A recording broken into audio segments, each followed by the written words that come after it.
Betapa jauhnya keadaan kita ini dari standar yang seharusnya kita capai. Kasih karunia bisa diraih oleh iman. Untuk memiliki iman, seseorang harus mempertaruhkan segenap hidup. Jadi kasih karunia ini, saudaraku sekalian, orientasinya harus kepada keselamatan, yaitu dikembalikan manusia ke rancangan semula. Jangan dikaitkan dengan berkat-berkat jasmani.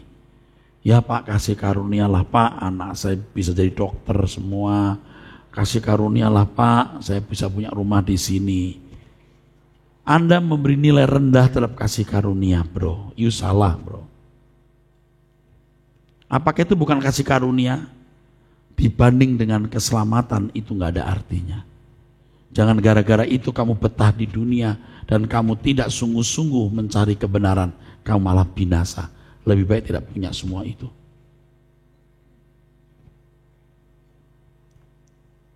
Jadi saudaraku sekalian, jangan kasih karunia itu dikaitkan dengan jodoh, pekerjaan. Wah, kasih karunia Pak, saya bisa tinggal di sini. Udah enggak. Jadi miskin kasih karunia itu. Amin, saudara.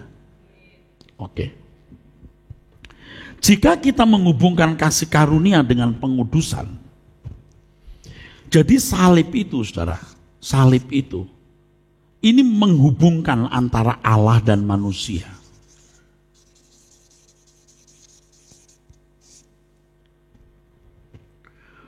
Jadi ketika Tuhan menguduskan kita, jangan saudara bayangkan bahwa hati kita ini punya totol-totol. Ada totol-totol dosa. Terus dibasuh gini, bersih. Pasti pikiran orang begitu. Dulu juga saya begitu. Bertahun-tahun jadi pendeta pun saya masih mikir begitu.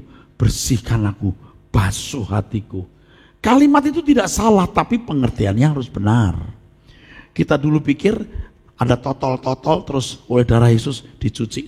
Jadi Tuhan Yesus kayak sabun deterjen. Jadi bersih. Pengudusan itu sebenarnya bicara mengenai sebuah status yang diubah. Dulu sebagai pemberontak, dulu sebagai manusia berdosa, yang tidak layak bersentuhan dengan Allah, sekarang boleh bersentuhan. Tetapi totol-totolnya belum hilang. Ini namanya karakter dosa, betul? Watak dosa. Jadi jangan saudara berpikir begini, oleh kasih karunia Allah menguduskan aku, jadi bersih. Jadi Tuhan melihat ada bungkus, yaitu darah Yesus, jadi sekarang aku diterima Dia. Itu benar sebagian, belum benar sepenuhnya. Jadi karena darah Yesus, aku yang terpisah dari Allah boleh didamaikan menjadi anaknya. Amin. Tapi keadaanku belum berubah. Karakter dosaku belum berubah. Yang kompleks tadi itu, betul. Liciknya, sombongnya, angkuhnya belum beres. Maka Allah memberikan kepada kita Roh Kudus, Injil dan penggarapannya. Betul? Kita harus meresponi itu. Kalau kita meresponi hal tersebut, namanya pengudusan aktif. Pengudusan pasif dari Allah yang dikerjakan Tuhan Yesus di kayu salib. Pengudusan pasif artinya tidak melibatkan kita. 2000 tahun yang lalu Dia kerjakan, selesai. Allah berkenan untuk menerima orang-orang berdosa. Tapi orang-orang berdosa ini harus dimuridkan oleh Tuhan Yesus. Sebab totol-totolnya itu belum bersih. Nah, banyak orang bayangannya itu totol-totolnya ikut bersih, lalu bersih semua. Sudah sekarang jadi anak-anak Tuhan yang sah masuk kerajaan surga. Belum, maka harus dimuridkan. Harus diproses. Anda mengerti maksudnya? Kasih karunia jadi lengkap dan utuh. Kalau orang yang menerima kasih karunia itu merespon kasih karunia dengan cara yang benar. Sekarang kalau gereja mengajar begini, saudara sekalian, Anda telah menerima kasih karunia. Kita diselamatkan bukan karena perbuatan baik, karena kasih karunia. Benar, kalimatnya udah benar tuh. Tapi mekanisme prosesnya bagaimana tidak diajarkan. Pokoknya sudah selamat saja. Belum lagi nanti sekali selamat tetap selamat. Udah, sudah pasti selamat aja. Pokoknya nanti ujungnya bagaimana, selamat aja. Karena Anda dipilih untuk selamat sampai ujung manapun, selamat aja. Tidak ada tanggung jawab masing-masing individu. Padahal jelas dalam Alkitab, orang-orang yang menerima kasih karunia justru ditempatkan Tuhan di tempat yang sulit. Karena orang yang menerima kasih karunia harus sempurna. Anda masih bersama saya ya? Saya hanya mengambil hal inti-intinya saja, karena 240 halaman tidak mungkin saya jelaskan semua. Tapi inti-inti ini yang akan membuka pikiran saudara. Ternyata tidak simpel ya. Enggak ada yang simpel. Hidup ini enggak ada yang gratis. Anda mau jadi orang kaya saja mesti kerja keras. Mau sehat aja jaga pola makan, pola hidup yang baik. Enggak ada yang gampang, apalagi keselamatan. Yang menyangkut nasib kekalmu, itu segenap hidup harus dipertaruhkan di situ. Tadi sudah saya katakan Paulus kehilangan semua supaya memperoleh Kristus. Jadi kalau dikatakan Tuhan menguduskan, itu artinya statusmu dirubah. Nah, disinilah digunakan kata yang lain, yaitu pembenaran, justification, dianggap benar. Dianggap benar itu belum benar-benar benar. Jadi kalau dibenarkan itu artinya dia dianggap benar supaya bisa dibuat benar-benar benar. Jangan dia dianggap benar titik. Rusak sudah saudaraku. Sampai di sini banyak orang udah dianggap bener, yuk kita kebaktian, yuk jadi orang Kristen, nyanyi-nyanyi, kita udah selamat. Jiwamu itu rusak, kompleks lagi rusaknya, saudaraku. Dengan penjelasan yang lain, saudaraku, kita ditebus. Dulu milik siapa, sekarang ada tuan baru yang mengambil. Kalau tuan baru yang mengambil, orang itu harus merubah gaya hidupnya. Dari gaya hidup mengabdi kepada tuan yang berbeda, sekarang Tuhan yang baru, betul? Jangan udah ditebus, udah selamat, loh. Justru you ditebus, seluruh gaya hidupmu dirubah, gaya hidup yang diubah untuk mengabdi kepada majikan yang baru. Jadi tidak simple. Makanya, saudara, kalau sekarang ini muncul hyper grace, pokoknya hiper aja. Kebablasan, saudara. Double grace. Jadi Tuhan sudah menebus, lalu plus berkat-berkat jasmani. Kalau tadi saya sudah mengatakan, jangan sebut-sebut berkat jasmani, tidak perlu. Sebab kalau kita menjadi anak-anak Allah yang baik, berkarakter baik, kita akan membuahkan buah-buah hidup yang baik. Berkat jasmani pun akan terwujud. Allah pun pasti memberkati. Amin, saudara. Kebenaran ini yang saudara harus pahami dengan benar. Kalau kita, saudaraku sekalian, membedah satu persatu, misalnya pengudusan, pembenaran, penebusan, wah, itu kata pembenaran aja bisa 2-3 kali pertemuan kalau PA. Tapi kalau saya merangkai secepat ini, nangkep nggak, saudara? Saya percaya menangkap. Jadi ketika kita bicara mengenai penebusan, pengudusan, ingat ya, bukan totol-totol itu ya. Kalau pembenaran itu bukan hanya dianggap benar, tapi kita ini supaya benar-benar menjadi benar. Sebab kalau kita belum dibenarkan, kita nggak bisa menghampiri Allah, masih berstatus pemberontak. Lalu penebusan, kalau kita ditebus, berarti kita harus punya gaya hidup yang baru. Dengan gaya hidup yang baru, artinya kita harus mengabdi kepada majikan yang baru. Pengudusan ini, saudaraku sekalian, ini mengubah natur.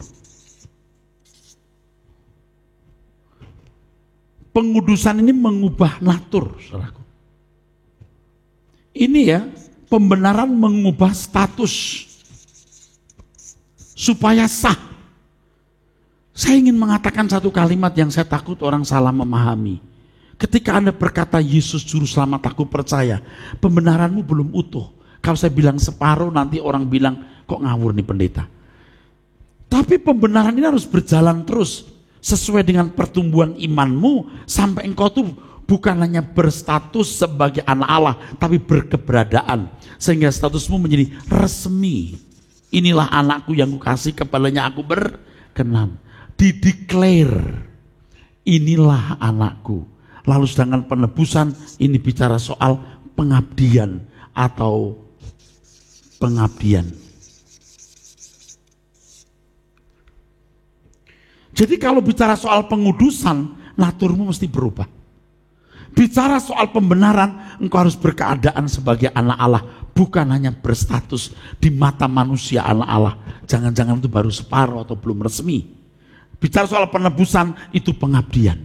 Dan ini semua bisa terjadi kalau Tuhan Yesus mati di kayu salib, menyediakan penebusan, menyediakan Injil, menyediakan Roh Kudus, dan memberikan kepada kita, saudara sekalian, penggarapan melalui setiap peristiwa. Itu yang namanya kasih karunia. Siapa kita bisa mendapat kasih karunia begitu berharga dari Tuhan? Tetapi kasih karunia ini tidaklah lengkap kalau kita tidak kerjakan dengan baik. Nah, Bapak Ibu Saudara sekalian, saya akan mengakhiri dengan penjelasan ini, saudaraku. Kasih karunia jangan dibayangkan seperti sebungkah benda. Yang kalau Anda mendapatkan kasih karunia artinya Anda sudah satu kali dapat, selesai. Kasih karunia juga harus dibayangkan, digambarkan seperti wilayah. Atau sejumlah sesuatu yang lewat tahapan-tahapan kita akan mendapatkan karunia yang tadi saya katakan lebih lengkap atau lebih utuh. Seiring dengan perjalanan iman kita, seiring dengan pertumbuhan rohani kita, kasih karunia menjadi lengkap dan utuh. Sebab tujuan kasih karunia ini pada akhirnya kita menjadi manusia Allah. Ingat itu. Tujuan akhir dari kasih karunia ini kita menjadi manusia sempurna. Kita dikembalikan ke rancangan semula Allah. Jadi Anda tidak boleh berkata, aku sudah punya kasih karunia, cukup. Belum.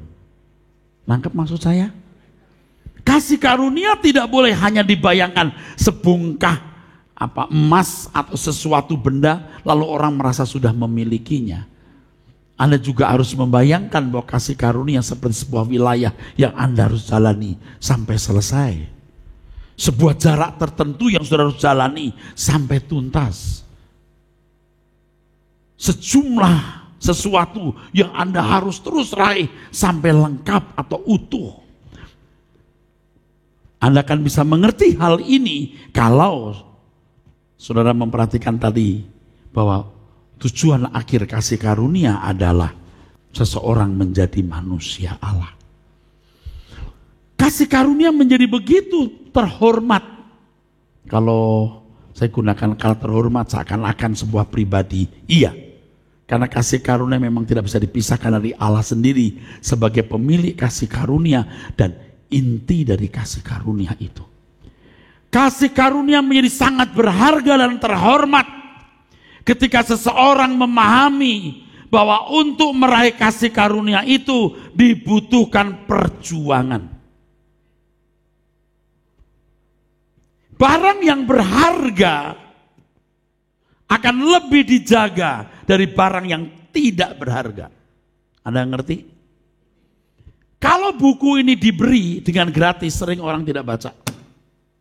Tapi kalau beli, orang akan lebih merasa berharga dia membaca. Kebenaran seperti ini yang bisa mengubah saudara. Berapapun Anda bisa berani bayar kok. Amin. Amin. Enggak kebeli, tidak terbeli dengan uang kebenaran ini, saudaraku. Tidak terbeli dengan uang, saudaraku. Barang yang berharga itu akan lebih dihargai. Sekarang kalau orang berkata, aku percaya Tuhan Yesus sudah dapat kasih karunia, murahan sekali. Amin. Murahan sekali. Coba dengar ya, coba. Kan banyak saudara sudah merasa memiliki kasih karunia kan? Betul nggak? Banyak kan? Oke.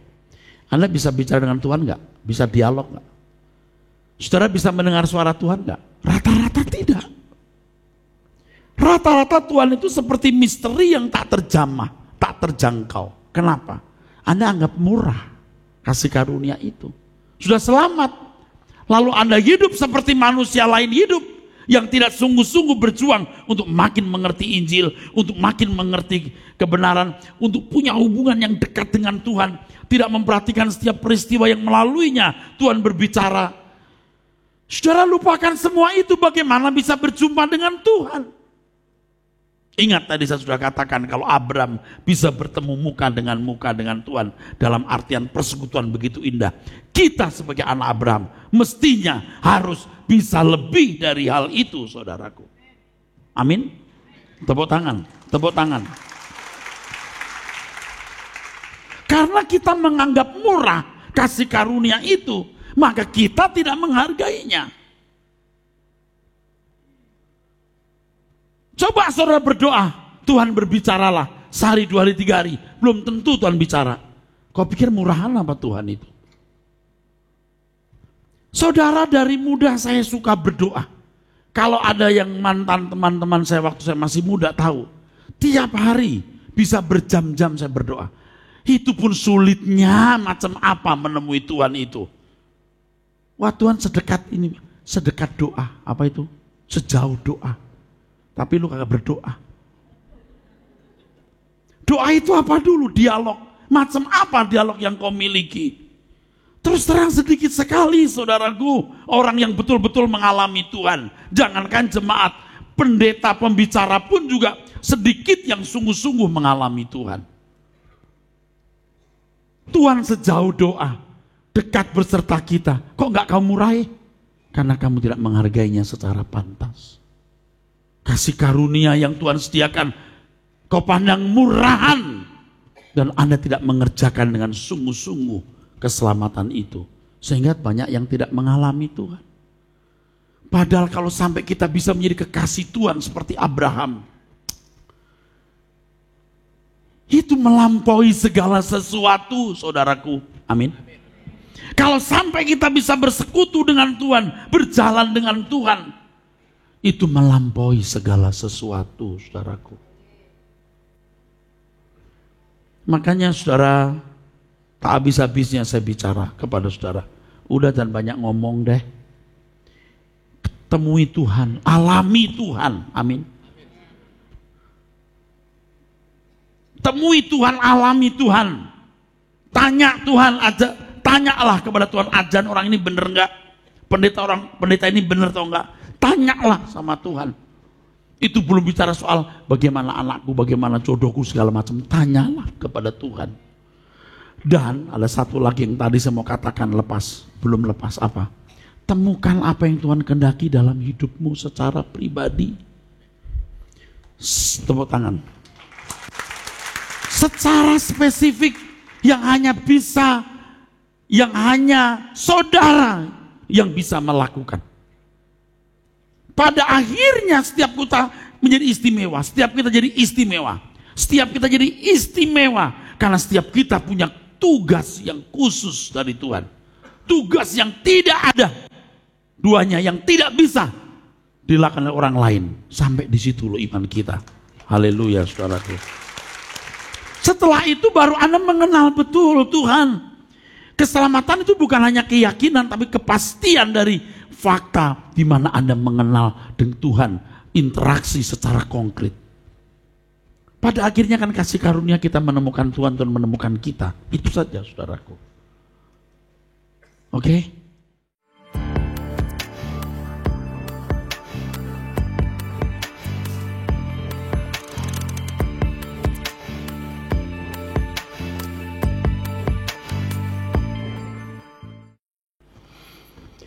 Ini penting untuk kembali kita lihat, saudaraku, soal pengudusan.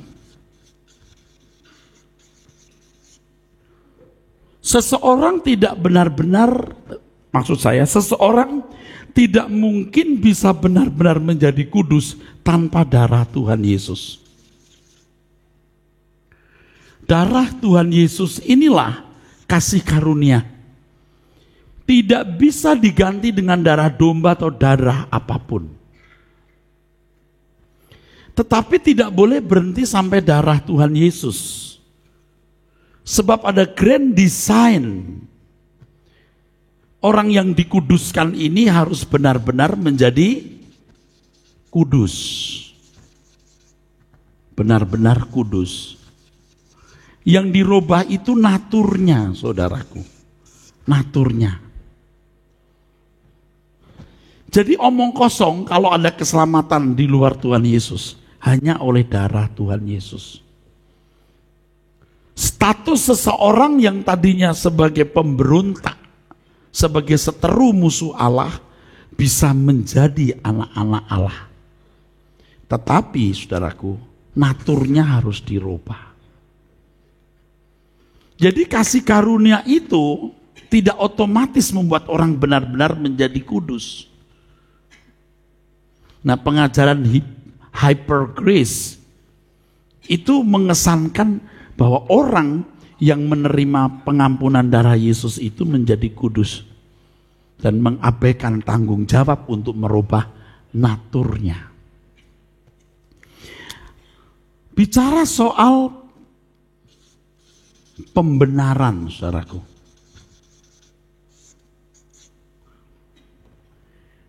Kita semua tidak ada yang benar. Tapi Tuhan Yesus telah mati di kayu salib, memikul semua dosa kita, kita dianggap benar.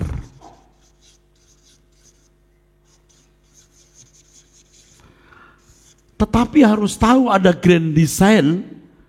Pembenaran itu mengubah kita supaya kita benar-benar menjadi apa? Benar.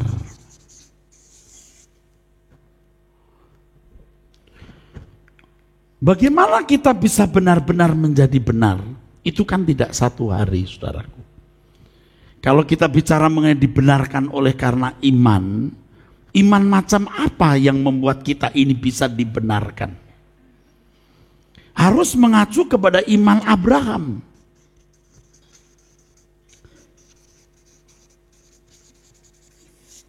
Bagaimana kita bisa memahami atau dan memiliki iman Abraham? Tidak dalam satu hari, saudaraku. Jadi pada waktu ada pemberitaan Injil, saudara-saudara, lalu seseorang mengaku telah menerima berita Injil, itu bisa dibenarkan atau dianggap benar ketika orang berkata, aku mengakui Engkau Tuhan dan Juru Selamatku. Tapi dia belum benar-benar menjadi benar, saudara. Untuk benar-benar menjadi benar, dia harus belajar iman yang membuat seseorang dibenarkan. Kita itu kan dasarnya dibenarkan karena apa? Dibenarkan karena iman. Dibenarkan karena apa? Iman. Kalau dalam kitab Roma, nanti di dalam buku ada, ya, mulut mengaku, hati percaya. Dibenarkan karena iman. Tadi sudah saya jelaskan di pertemuan pertama, iman itu sebuah tindakan di mana seseorang bersedia untuk tunduk atau hidup dalam penurutan terhadap kehendak Allah atau tunduk kepada kedaulatan Allah. Ini semua berjalan seiring, saudara. Tidak dalam sekejap. Semua lewat sebuah proses. Nanti bicara soal kelahiran baru, nanti juga ini nyambung, semua jadi nyambung. Tidak ada yang bertentangan. Kelahiran baru juga bukan satu kejadian seketika jebret lahir baru. Dulu pemahaman kita begitu, itu salah. Kalau Tuhan menggunakan istilah anakinao, dilahirkan dari atas, ada proses kelahiran, dan semua kita tahu dari dulu proses kelahiran tidak dalam satu hari. Dari sebuah misteri pertemuan antara ovum dan ovum sel telur dengan sperma, lalu menjadi zigot, itu bakal janin lalu berkembang. Itu proses tidak bisa dalam satu hari. Demikian pula iman pun juga harus bertumbuh. Seperti Ibrani pasal 12, Tuhan berbicara mengenai iman yang harus bertumbuh supaya sempurna. Seperti iman yang dimiliki Tuhan Yesus, yaitu penurutannya terhadap Bapa. Ya, walaupun mendapat tekanan begitu hebat, bantahan begitu hebat, dia taat kepada Bapa. Nah, kamu belajar tuh ya. Dalam pergumulan kamu melawan dosa, kamu belum sampai mencucurkan darah. Loh, ini tadi bicara soal iman, kok dosa? Maksudnya ketika engkau melawan sinful nature-mu, kamu sedang menggumuli imanmu. Anda masih bersama saya? Saya anggap saudara sudah membaca kitab Ibrani ya. Tanggalkan beban dan dosa, itulah perlombaan yang diwajibkan bagi kamu. Pandanglah Tuhan Yesus ya, yang membawa iman kamu kepada kesempurnaan, yang dengan kehinaan memikul salib, menanggung bantahan yang begitu hebat. Dalam pergumulan kau melawan dosa, kau belum sampai mencucurkan darah. Loh, apa hubungannya ini? Nah, jadi ketika orang menanggalkan beban dan dosa, keterikatannya dengan dunia, meninggalkan keterikatannya dengan keinginan daging ini, itu sinful nature-nya belum lenyap. Baru kemudian ada pengkikisan sampai tingkat sempurna. Nah, iman yang sempurna itu penurutan terhadap kehendak Allah yang sempurna, saudaraku. Mulut mengaku, oke, itu langkah pertama. Memang harus begitu. Aku menerima engkau sebagai Tuhan. Harus. Kalau kamu tidak mengaku aku depan orang, aku juga tidak akan mengaku kamu di depan Bapa. Tetapi hati percaya ini sudah harus masuk ke dalam batin, masuk di dalam hati, sudah masuk dalam nurani. Artinya kalau hati percaya, itu seluruh perbuatannya harus menunjukkan percayanya tersebut secara konkret. Sehingga proses pembenaran yang benar-benar menjadi benar itu, sehingga seseorang akan berkeberadaan sebagai anak Allah. Oke, saya berhenti dulu di sini. Bapak Ibu Saudara sekalian, Allah semesta alam yang menciptakan langit dan bumi ini, Allah yang maha kudus, maha agung, maha mulia, tak bercacat, tak bercela. Kita dianggap benar oleh karena korban Tuhan Yesus di kayu salib. Tetapi tidak boleh hanya sampai dianggap benar, sebab Tuhan menghendaki kita benar-benar menjadi benar. Untuk bisa benar-benar menjadi benar, ini kan harus berjuang. Sampai akhirnya saudaraku sekalian, kita berkeberadaan sebagai anak Allah. Allah yang maha kudus, maha mulia, maha agung, pribadinya begitu mulia, mestinya memiliki anak-anak yang mulia, yang tak tercela dalam segala hal. Jadi kalau kita lihat hidup kita selama ini, jujur, kita harus mengaku belum layak jadi anak Allah. Tapi puji Tuhan kita dibenarkan atau dianggap benar. Jangan puas sampai dianggap benar, kita harus benar-benar menjadi benar. Lewat sebuah proses terus menerus sampai kita benar-benar menjadi benar. Itulah verifikasi iman itu. Kamu dibenarkan bukan karena perbuatan, tapi karena iman. Iman macam apa yang membuat engkau dianggap benar-benar benar oleh Tuhan? Yaitu ketika engkau hidup dalam kepatuhan, ketaatan seperti Tuhan Yesus. Karena Tuhan Yesuslah model dari anak Allah yang benar. Tepuk tangan saudaraku. Anda masih belum menangkap yang saya maksud, saya akan ulangi. Jadi kalau kita dikatakan dibenarkan oleh iman, iman macam apa yang membuat engkau itu dinyatakan benar? Iman macam apa? Tadi saya sudah ngomong